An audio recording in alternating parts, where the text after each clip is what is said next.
Steve jobs, Apple company के founder, उन्होंने Stanford university में एक स्पीच दी और उस स्पीच को सुनकर लाखों लोगों की जिंदगियां बदल गईं। लाखों लोगों ने अपने जीवन में काफी कुछ अचीव किया उस स्पीच से इंस्पायर होकर।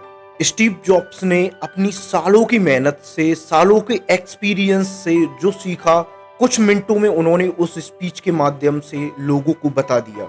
और वो स्पीच यूट्यूब पर इंग्लिश में अवेलेबल है। काफी सारे लोगों को इंग्लिश समझने में दिक्कत आती है, इस कारण वो लोग उस स्पीच को समझ नहीं पाए, उस स्पीच को सुन नहीं पाए। तो इस वीडियो में वही स्पीच मैं आपको हिंदी में ट्रांसलेट करके बताऊंगा। शब्द स्टीव जॉब्स के रहेंगे, सिर्फ आवाज मेरी रहेगी। तो चलिए शुरू करते हैं। धन्यवाद। दुनिया के बेहतरीन विश्वविद्यालयों में से एक के दीक्षांत समारोह में आज आपके साथ होना मेरे लिए सम्मान की बात है। और आज पहली बार मैं किसी कॉलेज ग्रेजुएशन समारोह के इतने नजदीक पहुंचा हूं। आज मैं आपको अपने जीवन की ज्यादा नहीं, 3 कहानियां सुनाना चाहता हूं। पहली कहानी डॉट्स जोड़ने के बारे में है।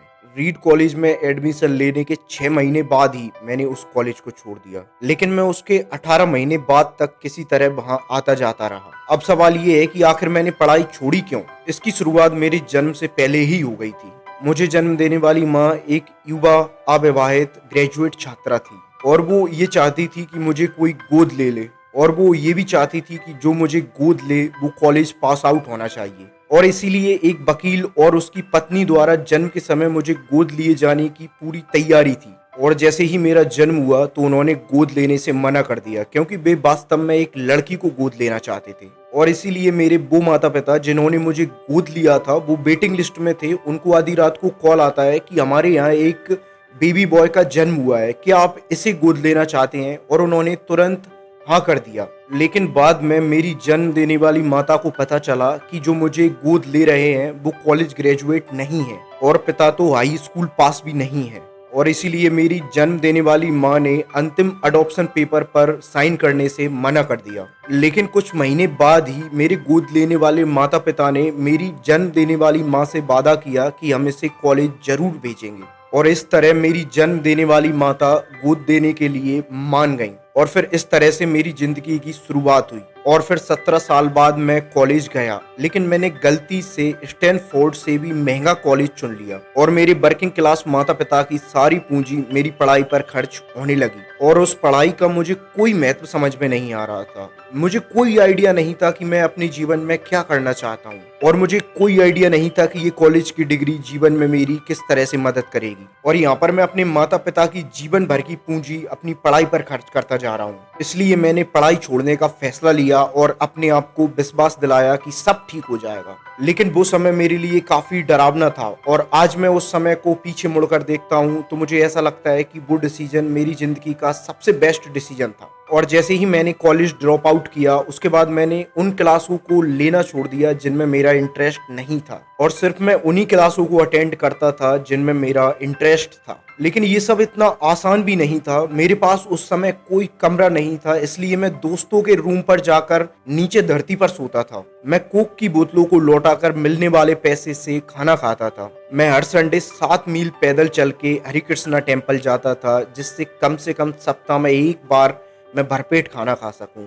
और ये मुझे बहुत अच्छा लगता था। और मैंने कॉलेज ड्रॉप आउट करके जो कुछ भी पाया बाद में वो मुझे बहुत अमूल्य साबित हुआ। वो मैं आपको एक उदाहरण देके समझाता हूँ। उस समय रीड कॉलेज कैलीग्राफी सिखाई जाने की बहुत अच्छी जगह थी। पूरे कॉलेज परिसर में हर एक पोस्टर पर, हर एक लेवल पर बहुत ही खूबसूरती से हाथों से कैलीग्राफी किया जाता था। क्योंकि मैंने कॉलेज छोड़ दी थी तो जो कॉलेज की आवश्यक क्लासें होती थी वो मुझे नहीं लेनी पड़ती थी। तो मैंने ये फैसला लिया कि अब से मैं कैलीग्राफी क्लासेस करूंगा और इसे अच्छे से सीखूंगा। तो मैंने सेरिफ और सैंस सेरिफ टाइप फेसेस के बारे में सीखा। अलग अलग अक्षरों के बीच में स्पेस बेरी करना सीखा। और मैंने किसी महान टाइपोग्राफी को क्या चीज महान बनाती है ये भी सीखा। ये सब कुछ बहुत ही खूबसूरत और ऐतिहासिक था और इतना आर्टिस्टिक था कि इसे साइंस के द्वारा कैप्चर नहीं किया जा सकता था। और ये सब कुछ मुझे बहुत ही आकर्षक लगता था। और उस समय मेरा कोई भी ऐसा विचार नहीं था कि इन सब चीजों का प्रयोग मैं अपने जीवन में आगे करूंगा। लेकिन 10 साल बाद जब हम अपना पहला मैकिंटोश कंप्यूटर डिजाइन कर रहे थे तो सब मेरे सामने आया और हमने मैक में में ये सब डिजाइन कर दिया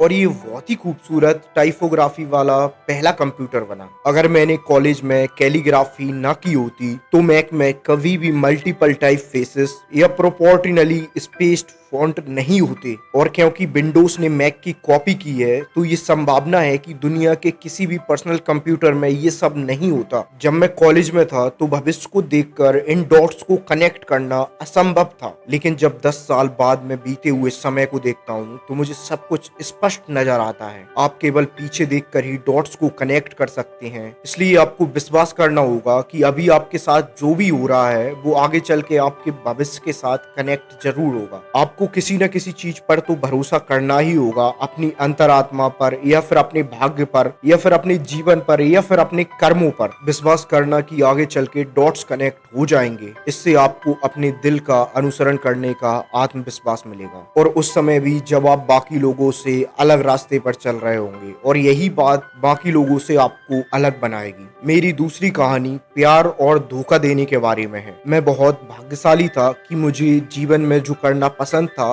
वह मुझे बहुत जल्दी ही मिल गया। जब मैं 20 साल का था तब बोज और मैंने अपने माता पिता के गैराज से एप्पल की शुरुआत की थी। हमने कड़ी मेहनत की और 10 सालों में एप्पल कंपनी एक गैराज से और हम दोनों से बढ़कर 4000 कर्मचारियों के साथ $2 बिलियन की कंपनी बन गई। हमने एक साल पहले ही अपनी बेहतरीन रचना मैकिंटॉश रिलीज किया और मैं 30 साल का हो गया था, और फिर मुझे कंपनी से निकाल दिया गया। आप सब सोच रहे होंगे कि मुझे अपनी ही बनाई गई कंपनी से कैसे निकाला जा सकता है। जैसे जैसे एप्पल कंपनी ग्रो हुई, हमने एक बहुत ही टैलेंटेड आदमी को हायर किया अपने साथ कंपनी आगे ले जाने के लिए, कंपनी चलाने के लिए, जिसके बारे में मुझे लगा कि ये बहुत काम का आदमी है। पहले साल सब कुछ ठीक ठाक चला, लेकिन उसके बाद हम दोनों में कंपनी के भविष्य को लेकर विवाद होने लगा, और जब बात बोर्ड ऑफ डायरेक्टर्स तक पहुंची तो उन लोगों ने उसका साथ दिया और मुझे 30 साल की उम्र में अपनी ही कंपनी से निकाल दिया गया, और जो मेरी पूरी युवा जीवन का फोकस था वो अब खत्म हो चुका था, और ये चीज मुझे पूरी तरह से बर्बाद करने वाली थी। और शुरुआती कुछ महीनों में मुझे कुछ समझ में नहीं आया कि मैं क्या करने वाला हूँ, क्या करूँ मैं, और ये मेरे लिए एक बहुत बड़ा पब्लिक फेलियर था। और एक बार तो मैंने बैली छोड़कर जाने का भी सोचा, और धीरे धीरे मुझे ये महसूस हुआ कि मैं जो भी काम करता हूँ उसके लिए मैं अभी भी बहुत पैसिनेट हूँ।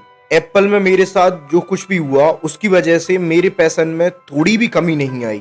उन्होंने मुझे कंपनी से निकाल दिया, फिर भी मैं अपने काम को लेके पैसिनेट था, और इसीलिए मैंने फिर से एक बार शुरुआत करने की सोची। मैं उस समय पर ये चीज नहीं देख पा रहा था, लेकिन अब मैं देखता हूँ तो मुझे ऐसा लगता है कि एप्पल से निकाले जाने से अच्छा मेरे साथ कुछ हो नहीं सकता। सफल होने का बोझ अब बिगिनर होने के हल्केपन में बदल चुका था। मैं एक बार फिर से खुद को बहुत हल्का महसूस कर रहा था, और इसी आजादी की वजह से मैं अपने जीवन के सबसे क्रिएटिव पीरियड में चला गया, और अगले 5 सालों में मैंने एक कंपनी नेक्स्ट और दूसरी कंपनी पिक्सार नाम से शुरू कर दी थी। और इसी दौरान मेरी मुलाकात एक अद्भुत महिला से हुई और आगे चल के वो मेरी पत्नी बन गई। पिक्सार ने दुनिया की पहली computer animated feature movie toy story बनाई, और आज ये विश्व का सबसे सफल एनिमेटेड स्टूडियो है। और एप्पल कंपनी ने एक अप्रत्याशित कदम उठाते हुए नेक्स्ट कंपनी को खरीद लिया, और मैं फिर से एप्पल कंपनी में लौट आया। आज एप्पल नेक्स्ट कंपनी द्वारा विकसित की गई टेक्नोलॉजियों का उपयोग करती है।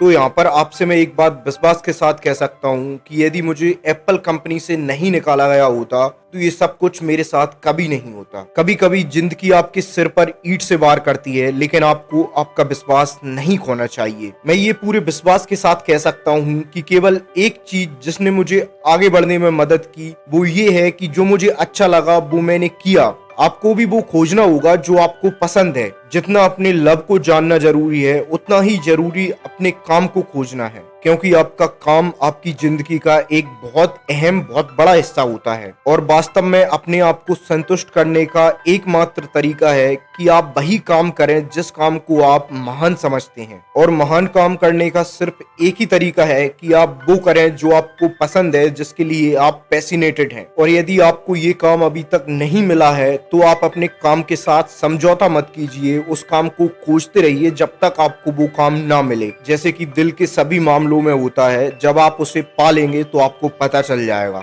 जैसे किसी अच्छे रिलेशनशिप की तरह जैसे जैसे समय बीतता जाएगा ये आपके लिए और भी बेहतर होता जाएगा। तो अपने काम को खोजते रहो और इसके साथ समझौता बिल्कुल भी मत करो। मेरी तीसरी कहानी मृत्यु के बारे में है। जब मैं 17 साल का था तब मैंने एक कोट पढ़ा था जो इस प्रकार था, यदि आप प्रत्येक दिन ऐसे जिएंगे जैसे कि वो आपका आखिरी दिन है तो आप किसी न किसी दिन सही साबित हो जाएंगे। और इसने मेरे दिमाग पर बहुत प्रभाव डाला और तब से पिछले 33 सालों से हर सुबह मैं उठकर शीशे के सामने खड़ा हो जाता हूँ और अपने आप से एक सवाल पूछता हूँ कि अगर आज का दिन मेरी जिंदगी का आखिरी दिन होता तो क्या आज मैं वो करता जो मैं करने वाला हूँ। और जब लगातार कई दिनों तक मुझे उत्तर नहीं मिलता तो मैं समझ जाता हूँ कि मुझे कुछ न कुछ बदलने की जरूरत है। इस बात को याद रखना कि एक न एक दिन मरना है किसी भी चीज के डर को दूर करने का सबसे अच्छा तरीका है, क्योंकि लगभग सभी चीजें, सभी बाहरी उपेक्षाएं, सारा गर्व, शर्मिंदगी या असफलता का डर, ये चीजें मौत के सामने खत्म हो जाती हैं और केवल वही बचता है जो वास्तव में महत्वपूर्ण है। ये याद रखना कि आप मरने वाले हैं। सोचने के जाल से बचने का सबसे अच्छा तरीका है कि आपके पास खोने के लिए कुछ भी नहीं है। लगभग 1 साल पहले मुझे पता चला कि मुझे कैंसर है।